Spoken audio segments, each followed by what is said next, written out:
వాక్యం తెలుసుగా. గుర్తు పెట్టుకున్నాం. యేసయ్యని ఒక ఆయన ఉన్నాడు.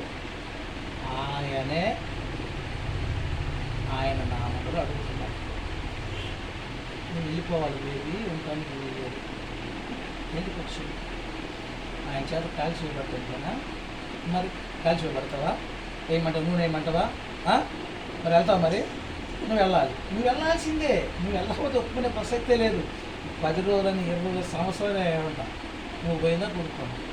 మేమేం చెయ్యం, మేము ప్రార్థన చేస్తాం. మా దేవుడు ఒక ఆయన ఉంటాడు, యేసయ్యని. ఆయన మాత్రమే నీ మీద ఏం చేస్తాడు? నీ మీద కక్ష తెచ్చుకుంటాడు. ఎందుకంటే ఆ బిడ్డ చర్చికి వెళ్తుంది, నువ్వు చెడగొడుతున్నావు. దేవుడు ఊరుకుంటాడా? యేసయ్య ఊరుకుంటాడా? నేను ఎక్కువసేపు మాట్లాడాను తెలుసా? అది నీకు కూడా తెలుసు. నువ్వెవరో నాకు తెలుసు, నేనెవరో కూడా నీకు తెలుసు. అక్కడ పొలిమేరలో ఉన్నప్పుడే నువ్వు చూపించావు నాకు ఆ శాఖ. నాకు అన్నీ తెలుసు. అర్థమైందా? అది నువ్వు వెళ్ళిపోవాలి. నువ్వు ఉండటానికి వీల్లేదు. అర్థమైందా?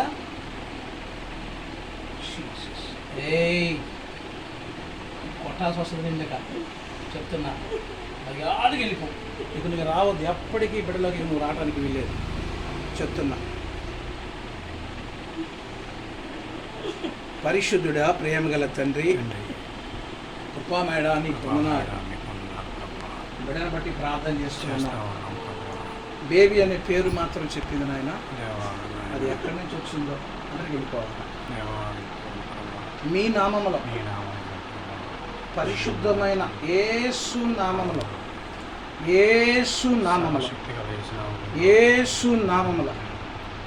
పరిశుద్ధుడైన యేసు నామములో ఇప్పుడే మీ నామములో ఆజ్ఞనిస్తున్నాను ప్రభు. బిడ్డ దేహము వేడిచిపెట్టి వెళ్ళి ఇదిగోనైనా నీ చేత అభిషేకించబడిన ఇదిగోనే ప్రభు. బిడ్డ మీద వేస్తూ ఉండగా ప్రతి ఆటంకం తొలగిపోవాలి, ప్రతి శోధం తొలగిపోవాలి, ప్రతి వేదం తొలగిపోవాలి. నా చేయబెట్టి ప్రార్థన చేస్తూ ఉండగా నా చేయి మీద మీ చేయమదయ, మీ శక్తి, మీ బలము, మీ మహిమ, మీ ప్రభావము నడినెత్తిన చరికాలు వరకు మీరు ఇస్తున్నారు. మీ శక్తితో నింపుతున్నారు, మీ బలముతో నింపుతున్నారు. తండ్రి మీకు స్తోత్రం. సహాయం దయచేయండి నాయనా. ఇప్పుడే ఆ దెయ్యాన్ని మీరు పారదోలుతున్నారు. అద్భుత కార్యం మీ నాడు జరిగిస్తున్నారు. అధికారాన్ని బట్టి చేయి పెట్టాను ప్రభా. ఇక్కడ మీరు కార్యం చేస్తున్నారు. బిడ్డలో మీరు కార్యం చేస్తున్నారు. బిడ్డలో ఉండి మీరు కార్యం చేస్తున్నారు. ఆ బిడ్డలో ఉన్న దేహంలో ఉన్నట్టు ప్రతి దురాత్మను ఇప్పుడు మీరు తీసివేస్తున్నారు. విడిచి వెళ్ళి